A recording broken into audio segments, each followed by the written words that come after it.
this week will be their 6th week to be off.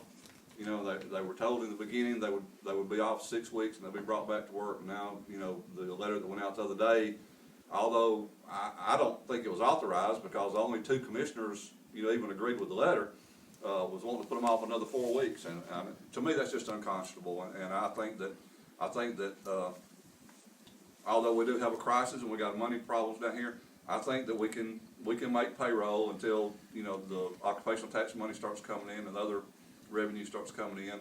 I think we can find a way to, you know, to move money around to make payroll, make that our priority, and keep everybody working. HR can't do something that is patently illegal. And I think y'all know how closely we've watched the dollars. We don't have the money to pay these people. I mean, why in the world would we be putting out facts and figures that were incorrect just so we didn't have to bring them back? We're all suffering. I'm certainly suffering in this office for lack of help. And so it is what it is. First of all, the President did not consult or discuss with the commissioners the October 10th date. And it's my feeling that we can do better than that. I realize that the September 14th date was impossible to make. We're still lacking about $2 million in order to meet the payroll if the employees had gone back to work on September the 14th. It's my feeling that we can find $1 million to meet the payroll obligations of a half pay period. That's why the date of September 21st was selected. We still have about a week in order to come up with that money beyond the 21st date.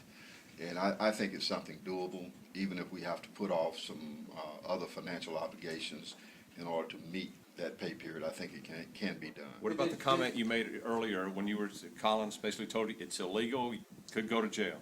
Well, you know, I was talking to a department head a while ago and pointed out, you know, the state of California's been paying their people in script for months, you know, so I think if the intent is there to bring people in and not pay them, then it probably is criminal. That's not our intent here. You know, we intend to find the payroll, find the money, to move it from whatever, you know, other classification we have to make payroll and keep these people paid. It's not our intent to bring people in and work them and not be able to pay them. That's not the intent at all. So, you know, I don't know.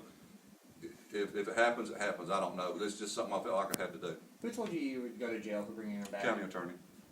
And Well, it's like you just said. He said that if we bring people back knowing we can't pay them, that it's illegal. Well, that's not our intention, and I don't think that's going to be the case. And I'm confident that, you know, we can meet payroll. And You made a comment in there about the county not necessarily being in the business to employ people, but rather to provide services. What did you mean by that? Exactly what I said. We are a service organization, really put together years ago and established to serve the people of this county, to conduct their business as it pertains to government.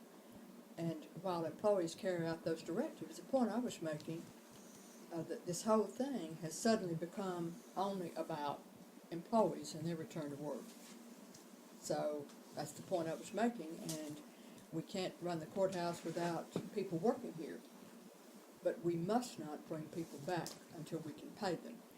And, you know, I don't know if it's for publicity purposes or what it is, but for whatever reason, when they come back, I can assure you by the 21st we will not have the funds to pay their salaries. what happens on Monday if they show up to work? Do you ask them to go home, or what happens? It won't, listen, they're bringing them back by this action today.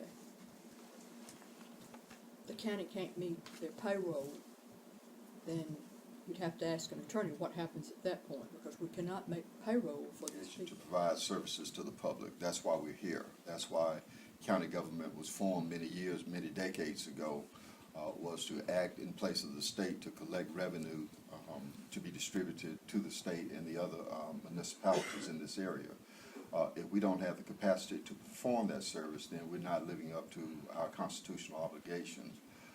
The employees are the tools by which we deliver that service. So without the employees, we're unable to deliver the services to the people that we're obligated to provide. Have to assume that our legal department is on top of things, and what they said makes sense. You know, you can't bring people back to work and then let them work for a pay period and not pay them, or either pay them and have the check bounce.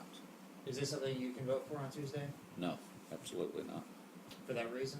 For that reason, yes. If we don't have the money, to pay them, how do you ask somebody to come back to work?